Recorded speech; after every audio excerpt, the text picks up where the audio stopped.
నమస్తే. ఆర్బీసీ ఆధ్యాత్మ ప్రేక్షకులకి స్వాగతం. విష్ణు సహస్రనామం ఎంత ప్రత్యేకమైందో మనందరికీ తెలుసు. ఆ నామాల వల్ల ఇటు సౌండ్ హీలింగ్, పాజిటివ్ ఎనర్జీ, అలాగే మెంటల్ వైబ్రేషన్ సైన్స్లో కూడా ఎంతో ప్రూవ్ అయింది. అలాంటి విష్ణు సహస్రనామాల గురించి ఈరోజు మనం లలితా సహస్రనామం గురించి ఎంతో అద్భుతంగా వివరించారమ్మా. ఎలాంటి ప్రాబ్లమ్స్ ఉన్నా కానీ ఏ నామం చదివితే ఉపయోగం ఉంటుంది, ఎవరు చదవాలి, నియమాలు ఏంటి, ఇలాంటివి ఎన్నో అద్భుతమైన విషయాలు తెలియజేశారు అమ్మ మనకి. అయితే ఈరోజు విష్ణు సహస్రనామం గురించి అమ్మ మాటల్లో విందాం. శ్రీ శ్రీ శ్రీ శివకామేశ్వరి ఆనందమయ్యి అమ్మ ఉన్నారు. అమ్మ మాటల్లో వినే ప్రయత్నం చేద్దాం. అమ్మ నమస్తే. శ్రీమాత్రే నమః. అమ్మ, విష్ణు సహస్రనామం, లలితా సహస్రనామం, అమ్మవారి వైభవం, అమ్మవారి గురించి ఎంతో అద్భుతంగా చెప్తూ ఉంటారు మీరు. అలాంటిది ఈరోజు విష్ణు సహస్రనామం మనం ప్రారంభిస్తూ ఉన్నాము. ఈ నామాల ప్రత్యేకత, అసలు విష్ణు సహస్రనామం అనేది ఎలా వచ్చింది అని అంటారు? తప్పకుండా తెలియజేస్తాను. ఆర్బీసీ ఆధ్యాత్మ ఛానల్ వీక్షిస్తున్న ప్రేక్షకులందరికీ కూడా నమో నారాయణలే. విష్ణు సహస్రనామం, ఇక్కడ చాలామంది అనుకుంటారు నేను శ్రీ విద్యలో ఉన్నాను కాబట్టి, లలితా ఉపాసకురాల్ని కాబట్టి విష్ణువు గురించి మాట్లాడను అని చాలామంది అభిప్రాయం. కానీ అమ్మ యొక్క విద్యలో విష్ణు విద్య కూడా ఉంది. అమ్మ ఆ గొప్పతనం, శ్రీ విద్యలో ఉన్న గొప్పతనం ఏంటంటే, వేరే వేరే విద్యలు నేర్చుకుంటున్నప్పుడు అమ్మ గురించి ఉండదు, కానీ అమ్మ గురించి తెలుసుకునే లోపల విష్ణువు గురించి తెలుసుకుంటాం, శివుడి గురించి తెలుసుకుంటాం, సుబ్రహ్మణ్యేశ్వరి గురించి తెలుసుకుంటాం, సూర్యారాధన తెలుసుకుంటాం. ఇవన్నీ కలిపినటువంటి ఒక గొప్ప కావ్యమే శ్రీ విద్య. అందులో భాగంగానే విష్ణువు గురించి చాలామంది విష్ణువు వేరు శివుడు వేరు అనే భావనలో ఉండిపోతూ ఉంటారు. కానీ ఇక్కడ మనం తెలుసుకోవాల్సింది ఒకటి: శివాయ విష్ణు రూపాయ విష్ణు రూపాయ శివహే, శివోశ్చ హృదయం విష్ణు విష్ణోశ్చ హృదయం శివ. ఇక్కడ ఇరువురికి భేదమేం లేదు, ఇద్దరూ ఒకటే.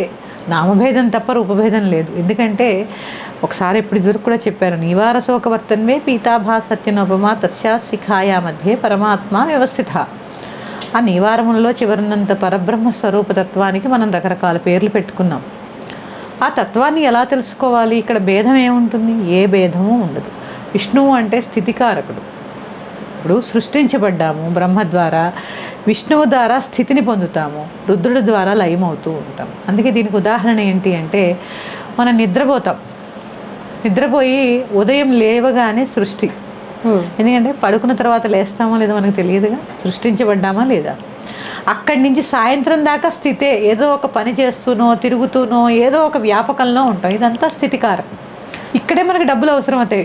సృష్టిలో అవసరం ఉండదు, లయంలో అవసరం ఉండదు, స్థితిలోనే ఉంది. ఆహారం తింటాం, నీళ్లు తాగుతాం, తర్వాత రకరకాలుగా బట్టలు కొనుక్కుంటూ ఉంటాం, ఇల్లు కొనుక్కుంటూ ఉంటాం. ఇదంతా స్థితికారకం.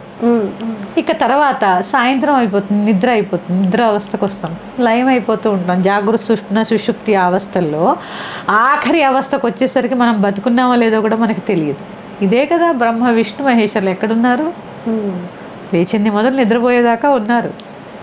సృష్టించబడుతున్నాం, స్థితిలో ఉంటున్నాం, లయం కాబడుతున్నాం. ఇదే తత్వం, భగవతత్వం. ఇచ్ఛాశక్తి, జ్ఞానశక్తి, క్రియాశక్తి, సత్వరజస్తమో గుణములు, వీటి ద్వారానే అన్నీ ఆధారపడి ఉన్నాయి. ఈ గుణముల ద్వారానే దేవుడు. ఇక్కడ మనం విష్ణు అని చెప్పుకుంటున్నాం. విష్ణు అనే శబ్దానికి అర్థం ఏంటి? సర్వవ్యాపకమైన వాడు, సర్వట అంతటా వ్యాపించి ఉన్నవాడు. ఇందుగలడు అందు లేడని సందేహము వలదు. అందుకే ప్రహ్లాదుడు ఏం చేశాడు? స్తంభంలో కొట్టగానే హిరణ్యకశిపుడికి నరసింహుడై దర్శనం ఇచ్చాడు. ఎందుకు నరసింహుడిని ఇచ్చాడు? ఆ బిడ్డని, చంటి బిడ్డ ప్రహ్లాదుడు. ఎంత చంటి బిడ్డమ్మా! ఎప్పుడైనా ప్రహ్లాదుడు స్టోరీ విన్నారా? ఇవి చెప్పండి మీ పిల్లలకి. ఆ చిన్న బిడ్డ, చంటి బిడ్డ ఎన్ని కష్టాలు పడ్డాడు. విష్ణు ఆరాధన, విష్ణు భక్తుడై తండ్రి సముద్రంలో పడేస్తాడు, పావుల మీద పడేస్తాడు, అగ్నిలో పడేస్తాడు, అన్నీ తట్టుకొని పడేస్తున్నా కూడా ఆ నామాన్ని వదలకుండా విష్ణు విష్ణు విష్ణు విష్ణు అంటూ ఉంటాడు. నారాయణ శబ్దాన్ని వదలకుండా పట్టుకొని అన్నిటినీ జయించాడు ఆ చిన్న కుర్రవాడు. ఆ బాలుడు అంత త్యాగమూర్తి. మరి ఆయనకి ఎంత కోపం వచ్చింది? అంత బాలుడిని హింసించినందుకు ఏం చేశాడు? మరి ఉగ్రంగానే వచ్చాడు. ఇక్కడ మీరు ఇందాక ఉగ్రం అన్నందుకు ఇద్దరు దేవతలు సమానమని ఎలా తెలియాలంటే, మరి విష్ణుమూర్తి కూడా నరసింహావతారం ఎత్తి హిరణ్యకశిపుడిని సంహరించాడు కదా, మరి ఎందుకైనా విష్ణుమూర్తిని మనం ఉగ్రదేవత అని అంటున్నామా? మరి ఎందుకు కేవలము ఒక రాక్షసుడిని సంహరించినంత మాత్రాన అమ్మ ఉగ్రదేవత ఎలా అవుతుందండి? గ్రామదేవతయ్యి నిజంగా బాధ వస్తుందమ్మా. గ్రామదేవతయ్య గ్రామాన్ని పాలిస్తూ ఉంటుంది. చూడండి, గ్రామదేవత లేని ఊర్లు ఉండవు. అలాంటి తల్లిని ఉగ్రదేవత అనడానికి మనకి బాధ రావాలి.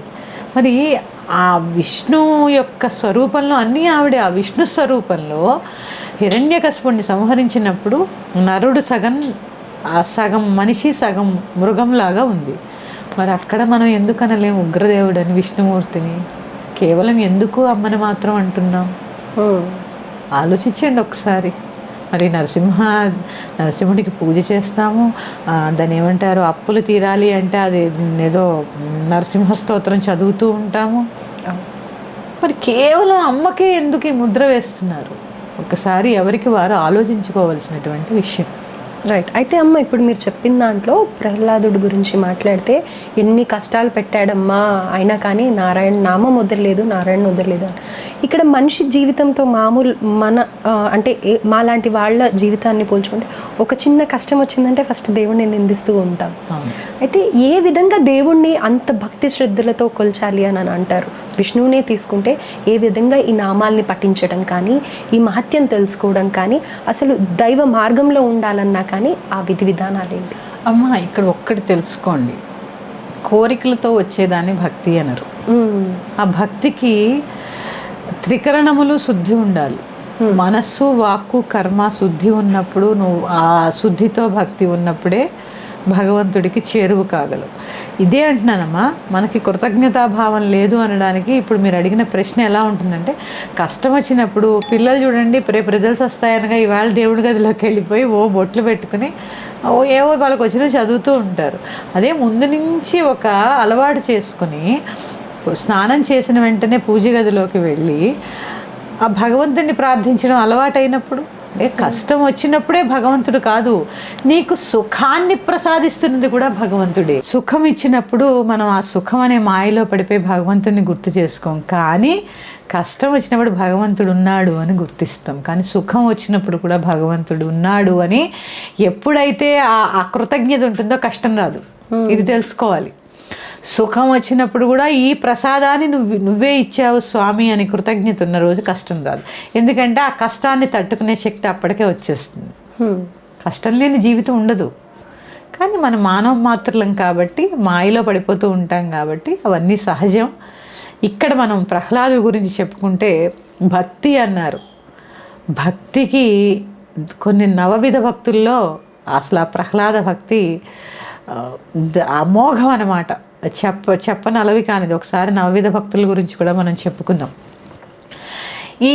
ఆ స్తంభం కొట్టినప్పుడు ఆ బాలుని హింసించినందుకే ఆయన ఉగ్రుడై ఆ హిరణ్యకశిపుణ్ణి సంహరించాడు.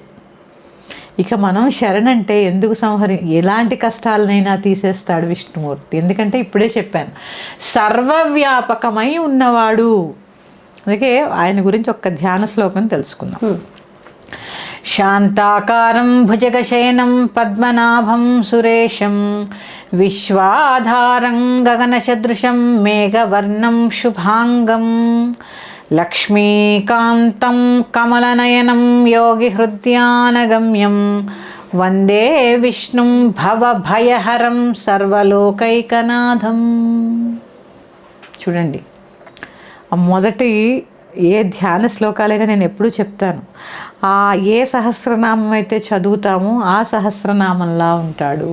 ఆ సహస్రనామంలో ఎలా ఉంటాడో చెప్పేటటువంటి శ్లోకాలే ధ్యాన శ్లోకాలు. ఎలా ఉంది? దేంతో మొదలైంది? శాంతాకారం అంటే శాంతమూర్తి, శాంతాకారము, శాంతమే ఆకారంలా ఉన్నవాడు. అంటే ఇక్కడ ఏంటి అంటే సృష్టికి ముందు ఉన్నదంతా కూడా శాంతమే. శాంతమే ఆకారంగా ఉన్నవాడు. శాంతాకారం భుజగశయనం, ఆదిశేషుడి మీద నిద్రపోయేవాడు, శయనించేవాడు. భుజగశయనం పద్మనాభం, పద్మనాభి యందు పద్మాన్ని కలిగినవాడు. సురేశం దేవతలకి ప్రభువు, సురులకి ఈశుడు. సురేశం ప్రభువులకి ఈశుడు. తర్వాత గగన సదృశం, ఆకాశం వంటి వాడు. ఆకాశం ఎలా అయితే నీలంగా ఉంటే మబ్బు వలె ఉన్న శరీర ఛాయ కలవాడు. ఇక్కడేంటి గగన సదృశం మేఘవర్ణం శుభాంగం, శుభములైనటువంటి అంగములు కలవాడు. అంటే ఎక్కడా కూడా ఏ లోపము, ఇదే మనం లలితా సహస్రనామంలో చెప్పుకుంటాం, అనవద్యాంగి చెప్పుకున్నావా లేదా? ఇక్కడ కూడా అదే మేఘవర్ణం శుభాంగం. ఆ మేఘవర్ణంలో ఉండి ఎక్కడా లోపాలు లేనటువంటి అంగములని కలిగి ఇక్కడ శుభమైన అంగములు కలవాడు. లక్ష్మీకాంతం, లక్ష్మికి ప్రియుడు. తర్వాత కమల నయనం, పద్మముల వంటి నయములు కలవాడంటే విశాలమైనటువంటి కన్నులు గలవాడు. యోగి హృదయానగమ్యం, యోగుల యొక్క హృదయములో ఉండేటటువంటి వాడు. మీరు అడిగారుగా ఇందాక విష్ణు సహస్రనామం ఎలా పుట్టింది అంటే ఇలాగే పుట్టింది. యోగు హృదయం నుంచి పుట్టిందే విష్ణు సహస్రనామం. ఆ యోగి ఎవరో చెప్పుకుందాం. వందే విష్ణుం భవభయహరం, అలాంటి విష్ణువుకి నేను నమస్కరిస్తున్నాను. ఆ విష్ణువు ఏం చేస్తాడు? భవ భయములని హరించేటటువంటి సర్వలోకాలకి నాథుడైనటువంటి విష్ణువుకి నమస్కారం.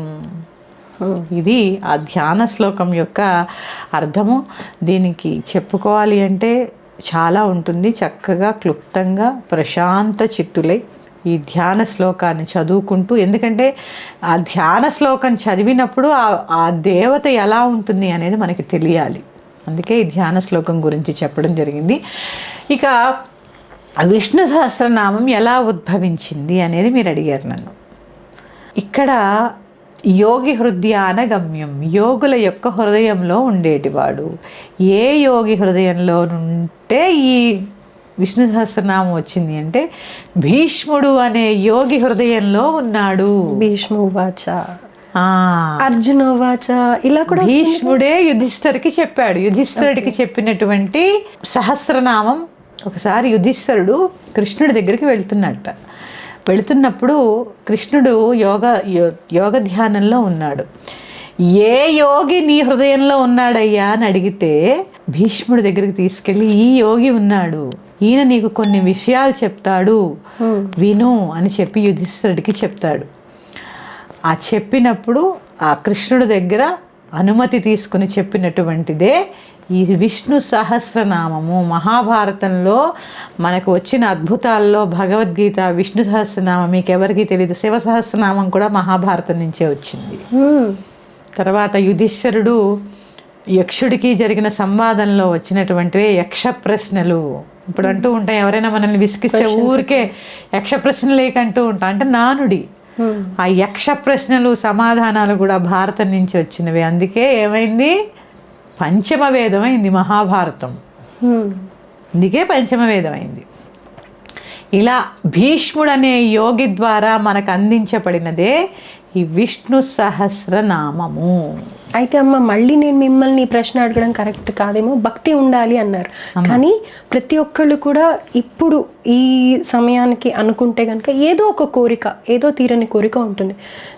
ఈ నామం వల్ల అన్ని ప్రయోజనాలు ఉన్నప్పటికీ నా గురించి ఇది వివరిస్తూ కూడా అలాగే ఏ శ్లోకం చదివితే ఏ ప్రయోజనం ఉంటుంది, ఏ కార్యం తలంచుకుంటే ఏ నామం చదవాలి అనేది తెలియజేయండి అమ్మా. తప్పకుండా తెలియజేస్తానమ్మా. అన్ని కోరికలకి అని అడిగాను కదా, ఫస్ట్ ముందుగా నేను అడిగేది సర్వకార్య సిద్ధి కోసమని ఏదన్నా ప్రత్యేకమైన శ్లోకం ఉందా? ఎన్నిసార్లు జపించాలి అని అంటారు? దీనికి ఏమైనా నియమాలు ఉంటాయి? తప్పకుండా. విష్ణు సహస్రనామాల్లో కొన్ని నామాలు చదువుకోవడం ద్వారా కొన్ని రకాలైనటువంటి ప్రయోజనాలు ఉంటాయి. ఎందుకంటే మనము మానవ మాత్రలో మనకి కొన్ని కష్టాలు, కొన్ని కోరికలు తీరాలని ఉంటుంది. దాన్ని మనం భగవంతుడికి విన్నవించుకోవడం ద్వారానే తీరుతూ ఉంటాయి.